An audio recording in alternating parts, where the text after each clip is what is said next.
but that one day. But so we're going April 2nd. But very importantly, tomorrow tariffs 25% on Canada and 25% on Mexico, and that'll start. So they're going to have a tariff. So what they have to do is build their car plants, frankly, and other things in the United States, in which case they have no tariffs. In other words, you build, and this is exactly what Mr. Wei is doing, by building here. Otherwise, they'll build, if they did them in Taiwan to send them here, they'll have 25% or 30% or 50% or whatever the number may be someday. It'll go only up. But by doing it here, he has no tariff, so he's way ahead of the game. And I would just say this to people in Canada or Mexico, if they're going to build car plants, the people that are doing them are much better off building here because we have the market. We're the market where they sell the most. And so I think it's going to be very exciting for the automobile companies, very exciting for, I can think of any, as an example, North Carolina, they had the grid. I used to go there to buy furniture for hotels, and it's been wiped out. That business all went to other countries.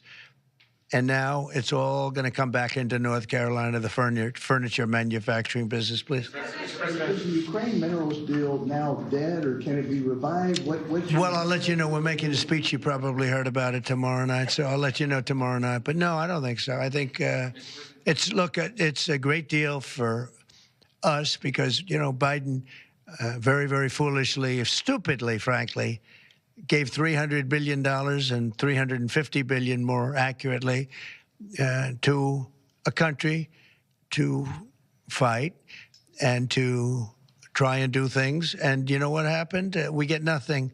We get nothing. Just gave it. We could have rebuilt our entire U.S. Navy with $350 billion. Think of it, $350 billion. We could have rebuilt our U.S. Navy. So he gave it away as fast as the money could be gone. And what we're doing is getting that all back, and a lot more than that. And what we need, it's very important for this business that we're talking about here with chips and semiconductors and everything else, we need rare earths. And the deal we have is we have the finest rare earths that you can. Mr. President, what do you need to see from President Zelensky to restart these negotiations? Well, I just think he should be more appreciative because this country has stuck with them through thick and thin. We've given them much more than Europe, and Europe should have given more than us because, as you know, that's right there. That's the border. This country really was like the fence on the border. It was very important to Europe, and I'm not knocking Europe. I'm saying that they were a lot smarter than Joe Biden because Joe Biden didn't have a clue. He just gave money hand over fist, and they should have been able to equalize with us. In other words, if we gave $1, they should have given. Well, we gave $350 billion. They probably gave 100, but on top of it all, they get their money back because they're doing it in the form of a loan, and it's a secured loan. So when I saw that, which I've known about for a little while, I said it's time for us to be smart.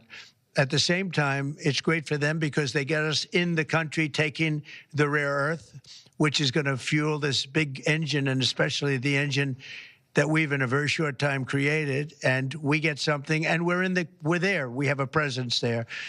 With all of that being said, I want one thing to happen. I want all of those young people to stop being killed. They're being killed by the thousands every single week. Last week, 2,700 were killed. 2,700 young, in this case, just about all young boys from Ukraine and from Russia. And that's not young people from the United States, but it's on a human basis. I want to see it stop. The money is one thing, but the death. And they're losing thousands of soldiers a week.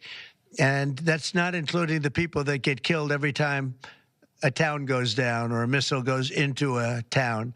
And I want to see it stop. Yes. Are you considering canceling military aid to Ukraine? And can we get a reaction to what the Premier just said, that your administration is bringing U.S. worldview in alignment with Moscow's?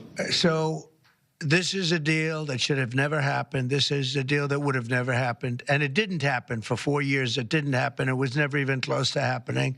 If I were president, it would not have happened.